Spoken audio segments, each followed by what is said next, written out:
Doctor BR Ambedkar Konaseema జిల్లా ముమ్మిడివరం నియోజకవర్గం పరిధిలో నిర్వహిస్తున్న ఏపీ సర్వశిక్ష అభియాన్ ఉద్యోగులు చేపట్టిన సమ్మెకు జనసేన పార్టీ మద్దతు పలికింది.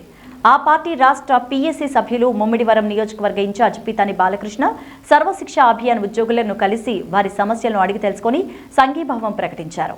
జనసేన తెలుగుదేశం ప్రభుత్వం అధికారంలోకి వచ్చిన తర్వాత అన్ని విధాలుగా ఆదుకుంటామని హామీ ఇచ్చారు. ఈ సందర్భంగా పీతాని మాట్లాడారు. సమగ్ర శిక్ష contract out sourcing part time ఉద్యోగులు తమను రెగ్యులర్ చేయాలని, సమాన పనికి సమాన వేతనం ఇవ్వాలన్న డిమాండ్ను ప్రభుత్వం పరిష్కరించాలంటూ డిమాండ్ చేశారు.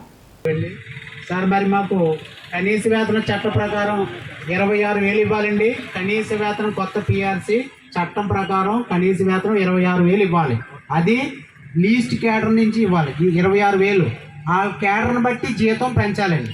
అయితే వృత్తి నైపుణ్యాలు నేర్పుతూ ఉంటారు, వాళ్ళకి 14,000 అండి. మరి ఈరోజు వాళ్ళు 14,000తో బతకాలంటే ఈరోజు నిత్యావసర సరుకులు ఎంత ఉన్నాయో మరి అందరికీ తెలుసు.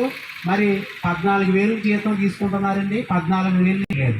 మన కేంద్రం మాకు 60% నిధులు ఇస్తుందండి.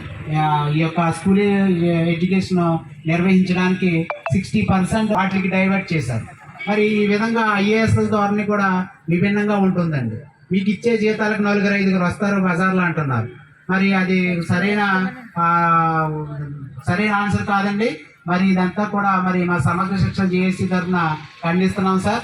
మరి మా యొక్క ఈ విషయం మీద మరి తమని మాట్లాడాలి, ప్రభుత్వం దృష్టికి తీసుకెళ్లాలని.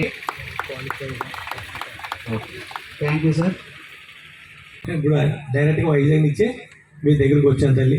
నేను కూడా మీలాగే చిన్న కుటుంబాల నుంచి వచ్చి, చిన్న ఉద్యోగం నుంచి వచ్చి, మీ బాధలన్నీ కూడా తెలిసిన వాడిగా మీ కష్టాల్లో పాలు పంచుకోవడానికి వచ్చాను. తప్పకుండా ఖచ్చితంగా పంచుకుంటాం.